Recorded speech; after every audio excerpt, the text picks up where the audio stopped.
My wife expressed a desire to have a third child, which was contrary to our original agreement of 2 children. Despite my opposition, she became pregnant and decided to keep the child. This caused numerous arguments that resulted in her temporarily moving in with her sister. During one of the conversations, my wife's sister revealed to me that the pregnancy was planned without my knowledge. My wife had stopped using contraceptives in an effort to become pregnant with a third child because I had not changed my position on the matter. After the initial shock, I felt anger. After discussing the situation with my wife, who had first denied her actions and then admitted it, I contacted an attorney and began divorce proceedings. After learning about the possibility of divorce during pregnancy in our state, I initiated the process. My wife was 7 months pregnant, and I offered to postpone the trial for 6 months, assuming she would be physically able to attend court by then. I made it clear that I had no intention of supporting her during her pregnancy and child rearing. I refused to participate in the upcoming birth and stated that I did not wish to have any relationship with the future child, giving her the right to care for it herself. I asked my wife's sister to pick her up so that she could provide her with the support she needed, as I refused to do so. To my relief, my sister agreed and came to pick her up. I temporarily assumed emergency custody of our 2 children, but expressed my willingness to discuss joint custody arrangements on an equal basis once my wife had recovered from childbirth and was able to fully care for herself and the children. During the video call, I suggested that she consider adoption, expressing my agreement to sign the necessary paperwork if she decided to do so. However, she rejected the idea. The situation became more complicated when my wife's mother began threatening me with demands for child support. I responded that I would then be forced to reduce the contribution to our other children's educational funds. My wife expressed a desire for another chance and expressed regret, but I remained adamant, deciding to completely end the relationship with both her and the future child. I do not consider myself wrong in this situation. My wife independently decided to stop using contraceptives without my knowledge. Divorcing my pregnant wife seems like a reasonable decision to me, given her actions, which I find unacceptable. The situation leaves a heavy burden of questions and consequences for both me and our children, including a future child who will grow up in difficult circumstances knowing of the resulting family rift. This is a difficult situation created by my wife's decisions, and the consequences of those decisions will impact all of us. Deciding to divorce does not make you an idiot given the situation. It is impossible to regain trust in a woman who has violated the original agreements. However, your intentions for your future child deserve a rethink.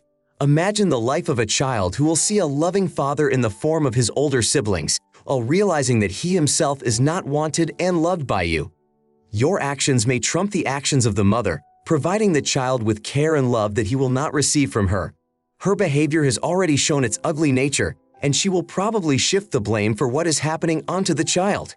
You, on the other hand, have a chance to make a difference by preventing the child from growing up without a father's love and feeling guilty because of circumstances created by the mother. On the issue of birth control, it is important to take an active role in the process without putting all the responsibility on your partner. If you do not wish to have more children, it is worth seriously considering birth control measures, including the possibility of a vasectomy. Responsibility for reproductive health is a mutual obligation, and it is important not to pass it on to others.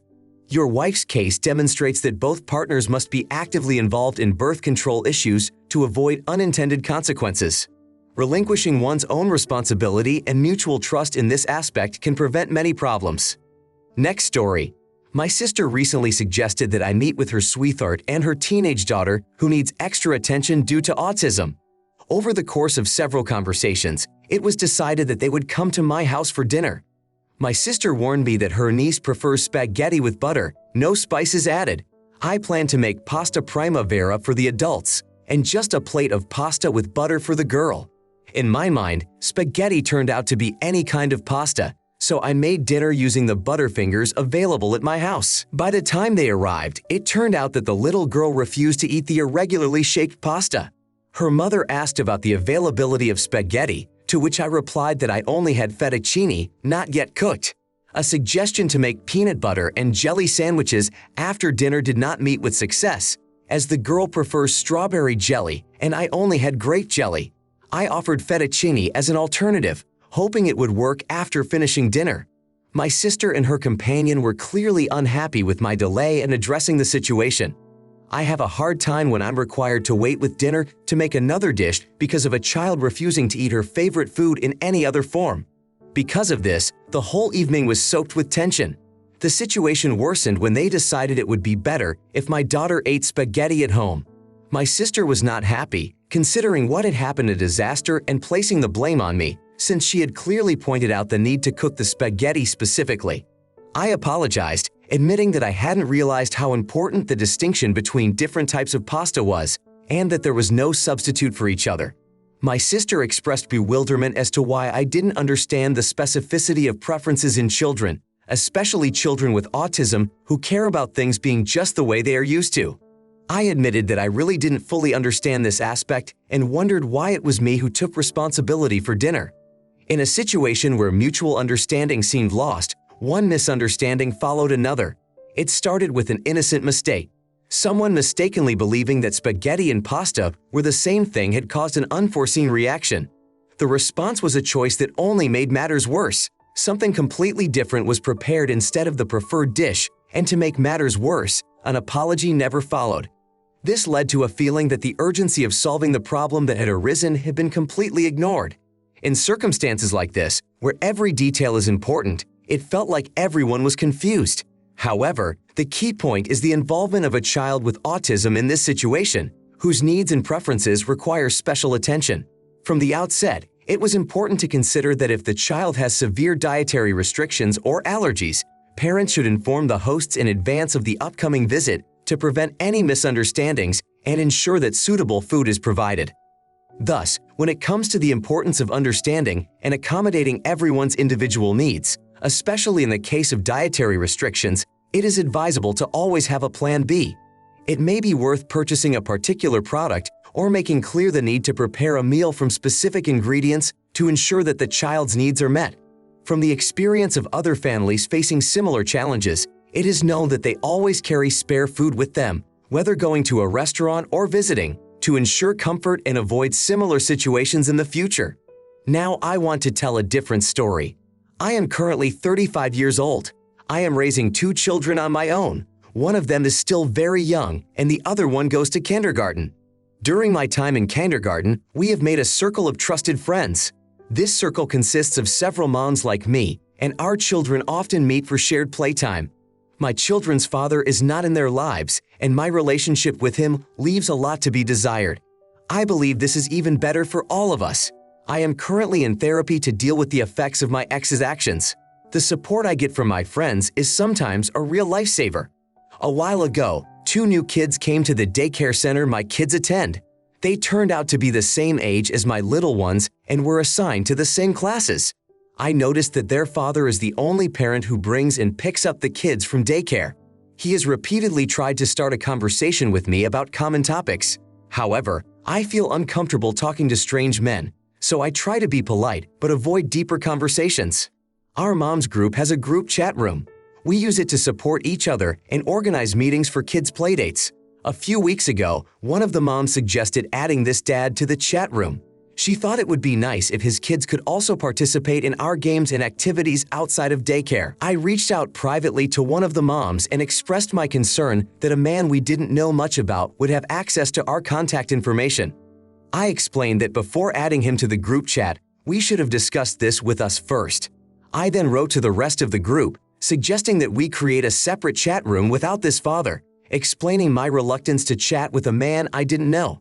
This proposal divided the moms into 2 camps. Some supported the idea of a separate chat room, while others were against it, considering it unnecessary and unfair to the other parent, emphasizing that it was wrong to exclude him from communication. The mother with whom I had a private dialogue replied to me that she has communicated with this father on numerous occasions and considers him a good person and parent. She is convinced that his children should be able to socialize with other children outside of daycare. In her opinion, I am complicating things more than necessary. Recently, when I picked up my children, one of them was upset because he was not invited to a meeting his friends had talked about. After I raised the issue with the moms, they explained that the meeting was arranged with the new father and my children were not invited because of my behavior. Some of the moms advised me to reconsider my attitude, pointing out that I had tried to do the same with this father and his children. I was left puzzled by this turn of events, as these same moms had previously been supportive of me. The appearance of this father changed their attitudes, making it seem as if my feelings were now being ignored. Although some moms are still in solidarity with me, our circle of friends is now divided because of this situation. When you encounter communication difficulties and decide to exclude someone from the group, then find that the situation is back to square one, it serves as a reminder of the importance of relationships and how we influence each other. It is important to realize that in female-dominated parenting groups, women often take on much of the care and organization of the children's social lives. This emphasizes the need to support each other, not exclude each other. When someone tries to set boundaries for their comfort, for example by expressing reluctance to participate in activities or group chats with strangers, this is a desire for personal space and safety. However, it is important to understand the difference between setting boundaries and trying to control others. Boundaries are set to determine what you are willing to accept, not to impose your terms on others. Trying to exclude someone because of personal issues or past traumas should not influence the collective decisions of the group. Each person is responsible for their own emotions and how they react to external circumstances. Rather than demanding change from others, it is important to focus on one's own perceptions and reactions. Parents, especially mothers, often take responsibility for organizing their children's social lives, including transportation to and from school and scheduling playdates. Excluding someone, especially a single father, from these activities can not only reflect poorly on the adult, but also have a negative impact on their child. Ultimately, everyone may need support and help, including professional help, to overcome personal difficulties and trauma. It is important to strive for understanding and cooperation within the parenting community, supporting each other in the parenting process. My next story. My sister and I, both of us 24 years old, live together. Open and sociable, we share the same social circle. This often leads to our house being filled with friends, especially when we organize get-togethers. Recently, during one such gathering meant for girls, I was among the invitees, as I am gay and my girlfriends love my presence at such gatherings. This time, one of the participants brought her 20-year-old brother with her, explaining that she had to take him somewhere in the morning. Our house is set up so that instead of a traditional dining room and living room, we have two sitting areas at opposite ends of the house, allowing guests and ourselves to find privacy if needed. By the end of the evening, we started discussing sleeping options. Each living room has a couch that is usually occupied by the girls, and that's how it worked out this time. We had also prepared an air mattress for the brother of one of the girls, but he complained of back pain and expressed his desire to sleep on the bed. The friend who was to share the bed with me offered to take the mattress so that the young man could sleep on the bed, but he objected to the idea of sharing it with me because of my sexual orientation, expressing misgivings about my possible intentions. I responded jokingly, emphasizing that he was not my type, after which I suggested that he share the bed with his sister. However, she flatly refused. His insistence and complaints of back pain only intensified until I finally pointed to the door, suggesting he find a place to sleep outside. He ended up choosing to sleep on the floor after I borrowed an air mattress from my sister, guessing that he might try to take advantage of the situation to share a bed with her.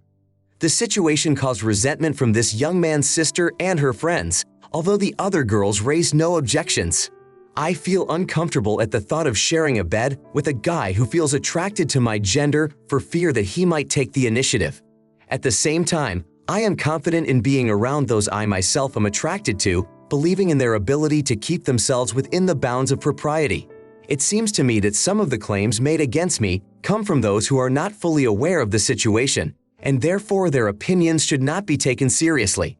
Perhaps my concerns seem pessimistic, but I get the impression that some people seek to be in the same bed with members of the opposite sex on any pretext, which I find unacceptable. Comfortable sleep is important to me, which I prefer to spend in the company of only those who arouse my feelings of sympathy. Co-sleeping scenarios sometimes remind me of a complex math problem with many variables, each of which complicates the situation.